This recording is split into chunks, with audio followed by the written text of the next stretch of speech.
tasty lips. Seems the honey barely drips your confection. Goodness knows, honeysuckle rose.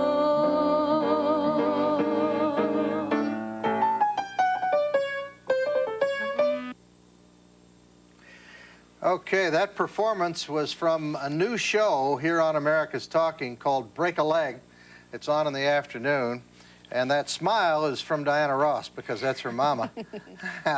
And she is new on the jazz scene, but been part of the music industry really before she was born. Her mom is Diana Ross, and her biological dad is Berry Gordy, but she was raised by Bob Ellis, who was married to Diana Ross. But they're all friends, and you're doing great, That's right. Okay, so everybody's getting along. Yeah, yeah. Isn't that great? Now, you didn't really know that Berry Gordy, for those of you who were not really, didn't understand the Motown sound, I grew up with it because I worked with your mom before you were born in the 1960s on the Mike Douglas Show. But Berry Gordy was the guy who created the Motown sound, I guess, and put together Motown Records, the giant of the industry, and so on. A real genius at not only music, but I think promotion. And he had a relationship with your mother. They were not married. No. They didn't get married. No. And then she went on to marry this other fellow who you thought was your dad? Yeah, and for all intents and purposes, he is. You know, call him Dad? I call him Dad. I call Barry other things besides Dad. I might refer to him as my father, but I don't call him Dad. Yeah, I save that space for Bob. You know? Do you have any upset or anger about any of all this? No. I guess I was confused at the time, but I have no anger. I consider myself very lucky. I mean, most people don't even have one father, you know, in this society, and I'm real lucky. I got two men in my life who really, really love me and have loved me since the day I was born. Isn't that nice? So, yeah. That is very nice. Yeah.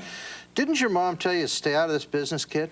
No, she never said stay out, but she warned me of how unpredictable it is, how undependable it is. Of course, you're as good as your last hit, or you're as good as your last film, or whatever it is, and that's difficult. And she warned me of that. Did you and your mom growing up ever have competition? I have a sister, and she, I think, was in competition. My mother was very beautiful. It's hard to believe looking at me, but I understand. But she was very beautiful, and still is, because my mom is now 76 and looks 56. I mean, you know. But I think there was a little competition going with my mom and my sister at one time. Was there any of that? No. No. I've never been asked that. I've been asked about me and my sisters, and we also didn't have any because we're so different that anybody I would like, my sister wouldn't have liked, and vice versa, you know, that sort of thing. But with my mother, no, that never even dawned on me. Nope. Now, is your mom happy now she's married again? Oh, she's very happy. She's got two beautiful boys. She's married to a very rich guy, too. I mean, sure. Huh? Yeah. Are you looking for a rich guy? No, I don't know that I am. Really? You know, I saw this on Montel today.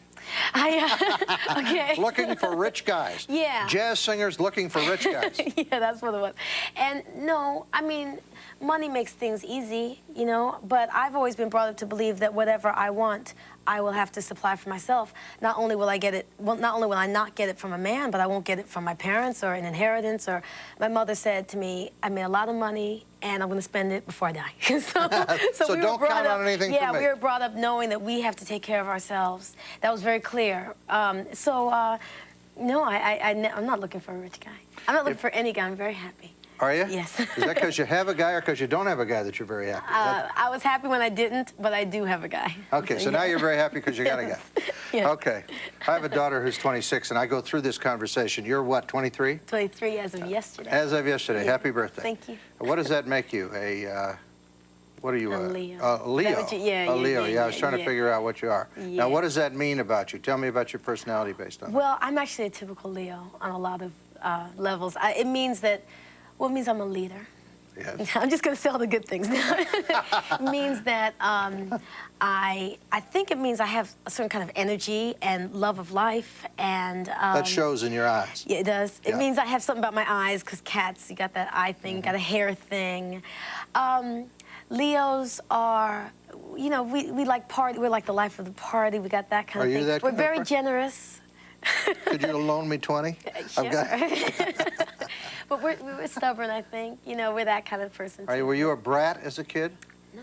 How'd your mother deal? Did she spank you when you didn't do things right? She really didn't. I was talking about that again today. Come on, No. every mother goes, pop. I think I got a bit. couple. Couple little shots, but I come was on. a good kid, I think. But beyond that, I think my mother really taught us to respect her. And she didn't need to discipline us with force and anger and, I don't know, violence or spanking or whatever it was. I mean, we had a lot of respect for her. And we didn't want to get in trouble because we just didn't want to get in trouble. And we didn't want to hear that tone in her voice. And we didn't want, it was that sort of thing. We didn't have a big kind of... How did you avoid a lot of kids of celebrities and ones with perhaps fewer problems at home than you had because of the strange way it was, you found out who your real father was, ended up on drugs, ended up disaffected, ended up hating their parents. How did you avoid all that? I don't know. I've talked to my mother about this. I've talked to other people about this. She was talking about my little brothers, and she said, you know, I really don't want them to grow up around drugs and around peer pressure, and I wonder where I can take them. And Rhonda, do you remember what I did with you? I said, it wasn't where we were. It wasn't the geography. It had something to do with what we were taught from her. I went to school where people did drugs, people did all kinds of crazy things, and I had been taught really the right way to go, and I saw people falling off on, you know, on the sides with drugs and rehab and pregnancy and et cetera, and I had been taught somehow to stay focused on what I wanted. And I think it came from her, and it came from probably her mother and her upbringing, and we were very lucky. Because a lot of people I grew up with really haven't made it this far, you know, the drugs, death, etc. What's the worst trouble you ever got into? I don't want to talk about it. Well, you're lucky because we have a commercial break coming. So if you have a phone call, if you have a call and you'd like to talk to Rhonda Ross, call us at 1-800-988-TALK. Otherwise, I have some more questions for her, and we'll be right back after these messages. Stay with us. Well, all right, okay, you win. Baby, what can I do? I'll do anything you tell me to do, long as it's me and you. First thing in the morning, kiss, make up for all the loving you have made me miss. My delightful guest tonight is Rhonda Ross, daughter of Diana Ross, the famous singer, and young Rhonda is on her way to a singing career. How long have you been doing this now? Professionally for about a year. Okay, you're going to open in New York City soon at a place called Fat Tuesdays. Fat Tuesday. It's a jazz club, right? Yeah, it's a great jazz club. Where is it? It's 17th Street and 3rd Avenue. In the Village? Uh-huh. Okay, it's in the Village, and you're opening what dates? We'll give it all out there because I want you to go see her. Here we go. Tuesday, August 30th. August 30th. Through Sunday, September 4th. Okay, what time are your shows? 2 shows a night, 8 and 10 on the weekdays, 8 and 11 on the weekends. Okay, and what do? Sing with the jazz quartet? I sing with the quartet, some standards, mostly standards, some originals. So they'll recognize a lot of the music and some of the Absolutely. stuff you've written. Yeah. Now, who publishes? I mean, do you sell your music? No, this is actually the first time I'm performing my originals. And Really? yeah, I just started a publishing company and put my stuff in. Wow, It's like, wow, that's something. Well, you got pretty good advice around you. I mean, Berry Gordy Yeah. and so on. Ivory from Texas. We have a phone call. We've got time for one or two here. You're on the line in Texas. Hi. Hello. Hi. Hi.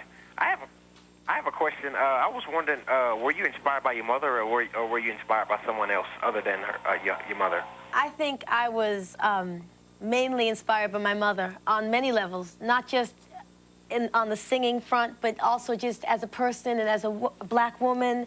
I really just look up to her on so many levels. So I was inspired by her. And then I've listened to a lot of other jazz musicians, Billie Holiday, of course, Abbey Lincoln, Shirley Horn, and I really look up to them musically. Did you ever say, gee, go out there for when you first started and say, I want to do what my mother does and try to be a pop singer? I never actively pursued being a pop singer, but I think a lot of my stage performance in the beginning was a lot like hers. Yeah, because I picked up a lot of the things. The moves she does, yeah. She's got some great moves. Yeah, I saw her in Las Vegas about 10 years ago. Yeah. She really has great body language She's to control the wonderful. stage, yeah. and she's great instincts on stage, everything. Yeah. So I hope to pick some of that up. And of course, I grew up on pop, so I listened to that and I love that, but I never actively pursued being a pop singer. Okay, we've got time for a quick call. Gordon in Florida. Florida, you're on the line. Yes, how you doing? Hi. I'd like to congratulate you. A very young lady there that I've been kind of keeping abreast of her upbringing since she was born. I'm from the Motor City originally, and you got a lot of folks in the Motor City keeping an eye on you. We heard a lot about the opening you had up there in New York, and you know, Berry Gordy and your mom and quite a few people. I don't think your mom was there, but a lot of other people were there. I'm looking forward to hearing some of your stuff down here and also in the Virgin Islands, which I'm in between the two places. But my question is, what sort of contact do you keep with the people and with probably your relatives and the Motown connection, you know, back in the city? We got about Woodward 30 Avenue, seconds to answer this. Grand Boulevard, you know what I mean? Okay. Yeah, unfortunately, I'm not too close with the people. I have some family in Detroit and in other parts of Michigan, but the people like at Motown in Detroit, I'm not too close with them, unfortunately, but the Motown in California, I am close with them. And of course, my immediate family on my mother's side, we're very, very close. Yeah. I'm sure the whole family's proud of you, and I wanted to thank you for being here tonight. Thank you so Rhonda, much. good luck with Fat Tuesdays. What are the dates? August 30th through September 4th.